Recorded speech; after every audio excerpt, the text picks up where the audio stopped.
Hi, everybody. Welcome to another episode of the Successful Woman Show. My name is Galit Ventura-Rozen. One of my favorite things to do on my podcast and on my TV show is interview women from all over the world that are doing amazing things in their life and in their business. I am so excited to have with me today Autumn Grimm. Welcome.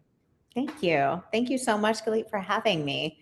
This will be fun. So Autumn and I are also friends, which is also fun. And she's a powerhouse in the tech industry. But I'm going to share a little bit about her bio, and then we're going to jump right into the topic, which is partnerships that sell. I love that topic. I'm so excited to talk about it today. Autumn Grimm is the CRO and co-founder of PartnerTap. She helps enterprise leaders turn partner ecosystems into revenue engines with a cross-industry view. She specializes in scaling complex channel programs to unlock billions in new pipeline. Ooh, I love that. I love that. And I love that you're really into community and advocacy and giving back. And you have a beautiful family, which is so nice as well to be able to balance the two. So talk to us a little bit about partnerships that sell. What does that mean? Well, I think, first of all, partnerships at the core, they really seek to reach markets and buyers that maybe you by yourself can't really reach and attain. So when you align yourself with the right type of partnerships, whether it's an alliance, whether it's a channel partnership, where they're selling your technology for you, the better you can set this up to be aligned with your mission, vision, and values and your ICP for your customer, the more successful you're going to be as a revenue machine. Absolutely. And it really comes down to, especially so many of the women that watch and listen to this show, to my show, are solopreneurs. Mm-hmm. And as a woman that tried to do it all herself when I got started 30 years ago, yes, it's possible, but it takes a lot longer to get to your goals, mm-hmm. and obviously a lot longer to be profitable.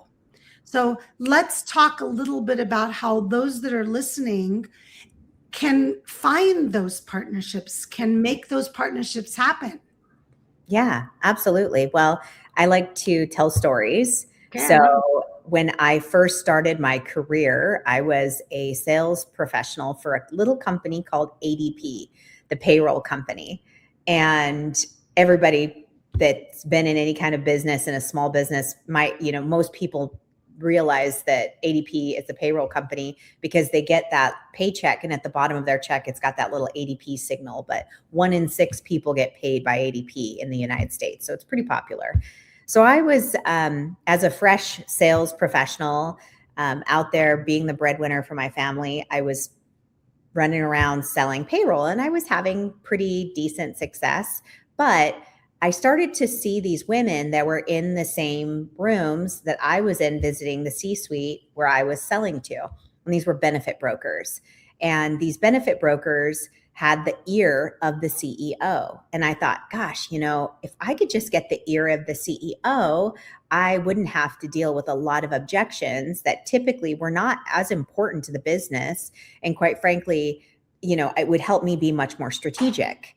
So I waited, and I tried the old fashioned way. I tried to call. I tried to do a lot of approach that way. And unfortunately, I wasn't getting anywhere. And so one time I sent an email to a woman who was a benefits broker who I thought was incredibly, she looked like amazing. She had these red bottom shoes. Her hair was always blown out. She looked amazing. And I saw her bag. It was a Hermes bag. And I'm like, that woman is doing something right, and I want to meet her.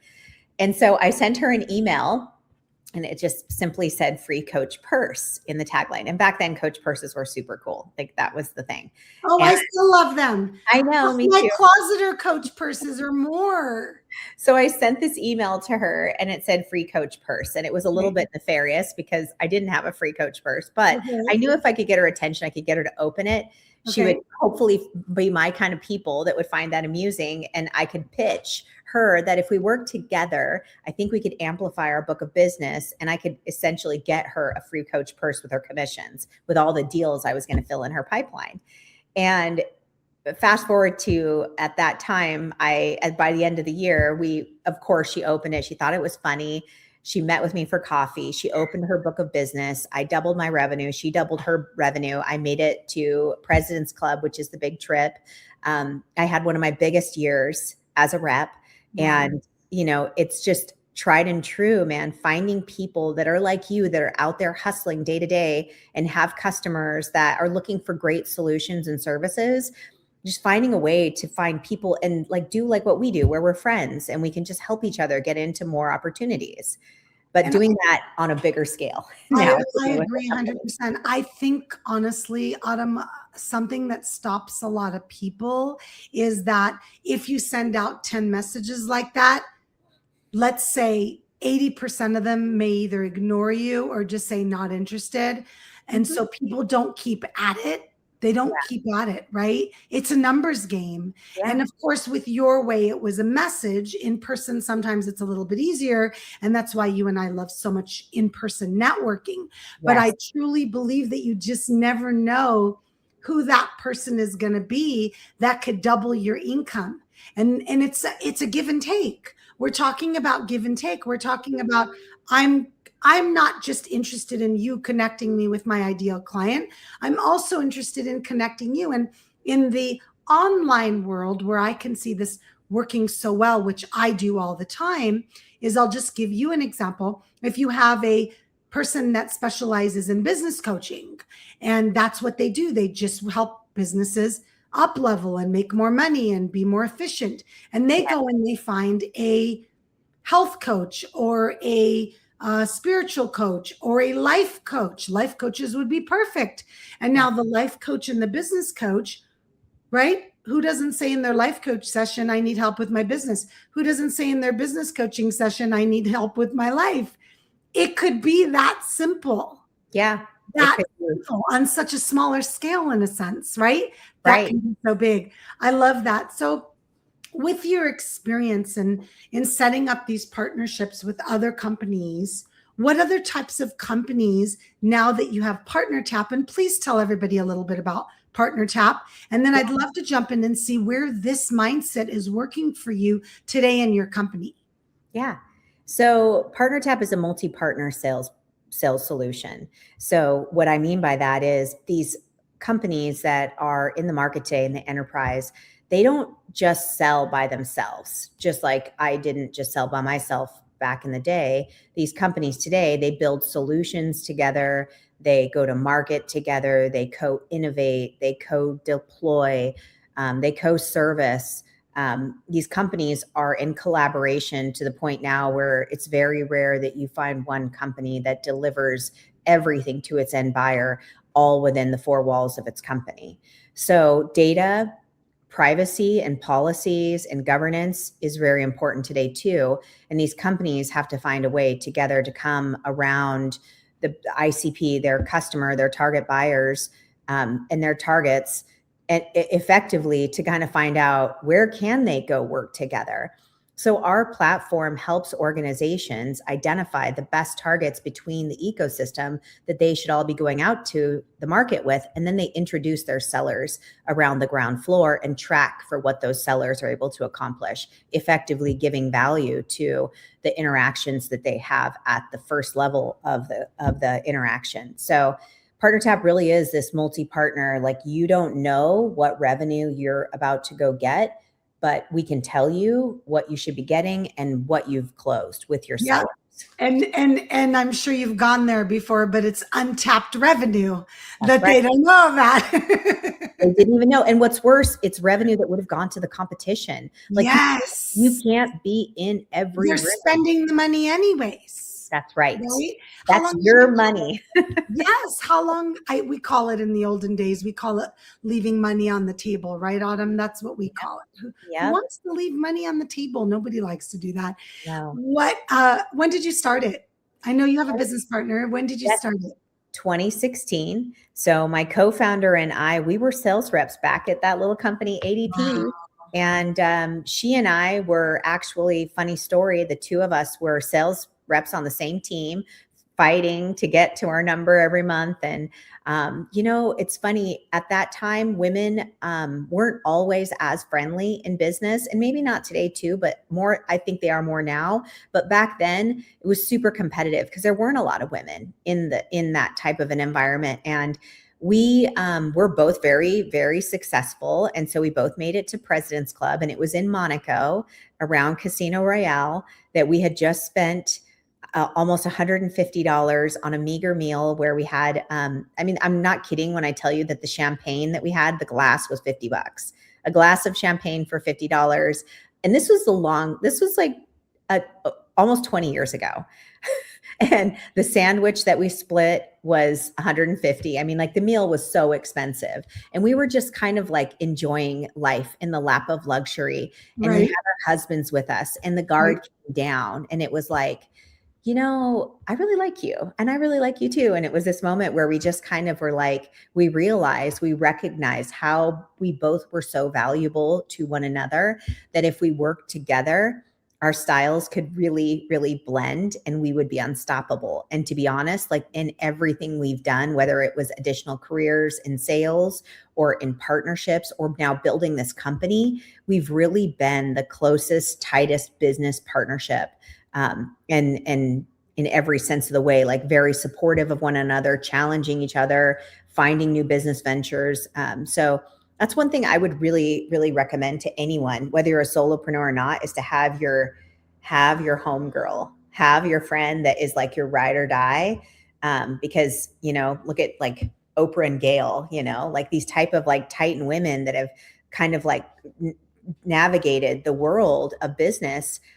So, a partnership can be for a lot of things. It can be for revenue. It can be for just success. Yes. And I will share with you, that I'm very blessed to have that myself with Angela. And it's very rare.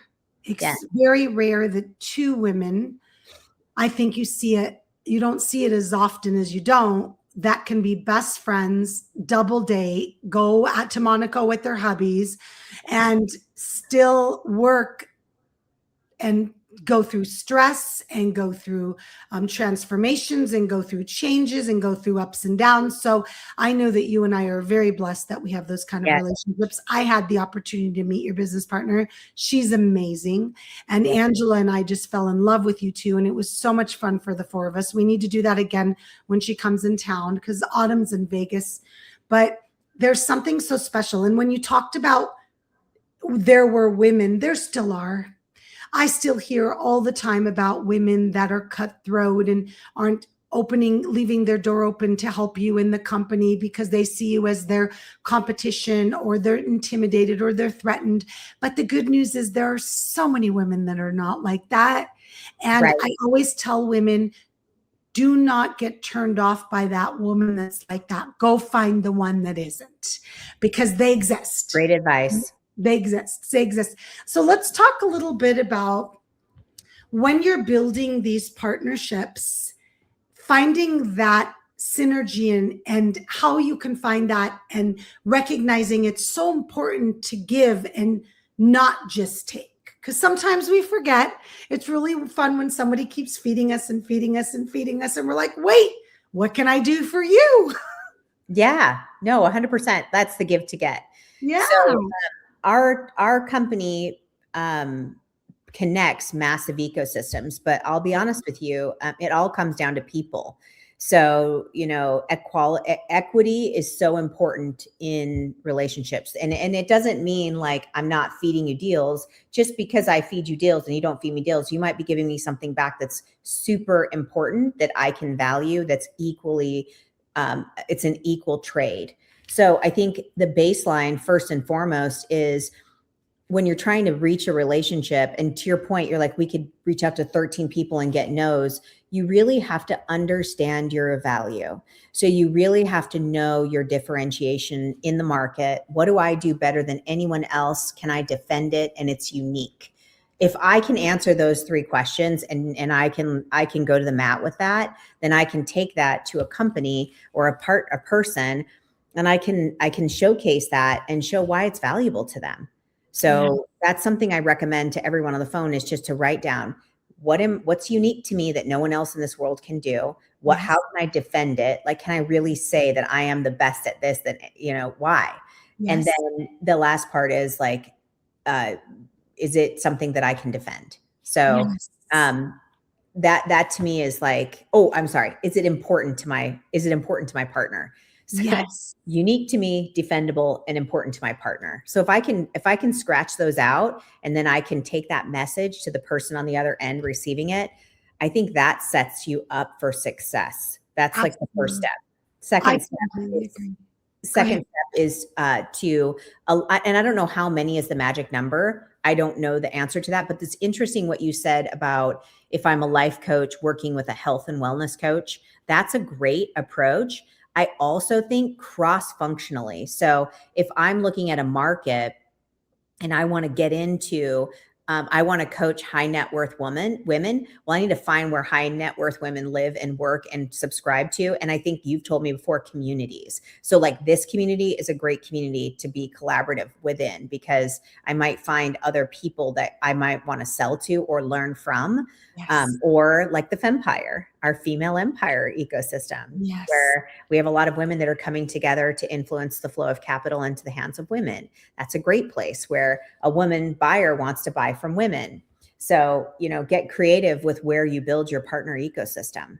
Agreed. I love all of that, Autumn. Thank you so much for sharing all of these tips and things that you've done yourself and have gotten you to where you are today. I mean, they really have. And I think that it's so much fun to hear about ideas of what you should be doing, but it's so much more effective when you've already lived it and breathed it, and you're still doing it every single day. So thank you for sharing that with all of us. I love everything you're doing. I adore you. I'm so glad that we met and we became friends, and we're doing so many wonderful things for women together and individually. So tell everybody for a few minutes about your women's group. Well, the Fempire ecosystem is really, it's a guilty pleasure. I hate to say that, but it really is. We go to these tech events, and tech events typically have a very high concentration of male attendees. And so the women go, and it's like they really don't have their private place to go where they can girl out. So we built the Fempire dinners to invite only curated rooms where women of power and influence get to go and sit down and work with other women across the table. Typically, if they're there for that conference, they're all there around the common goal of getting into and getting more deals and expanding deals. So these women all get to work together, and they are able to become closer in an authentic room, which it's safe. And it's a lot of fun. It's just a great fun place to do business. Yes, agreed. And I've had the opportunity to attend a few, even not being in the tech industry. It was such a synergy for me with so many of the women and talking, because of course at Everyday Woman, we're all about women empowerment and helping women publish their books and share their voice and leave their legacy. So it just was so easy to do that. So thank you. And everybody, I wanted to share that if anybody's interested in learning more about PartnerTap, where can they go? PartnerTap.com or LinkedIn and look up PartnerTap. Easy peasy. And Autumn is also on LinkedIn. So if you want to connect with her and there's a synergy there that you can find, please reach out to her as well. And thank you for joining me today, Autumn. Thank you for having me. It's such a pleasure. Thank you to all the listeners. Have a great day. Thank you, everybody, for joining me for another episode of the Successful Women Show. My name is Galit Ventura-Rozen, co-founder of Everyday Woman Publishing, and I look forward to seeing you next time. Bye, everyone.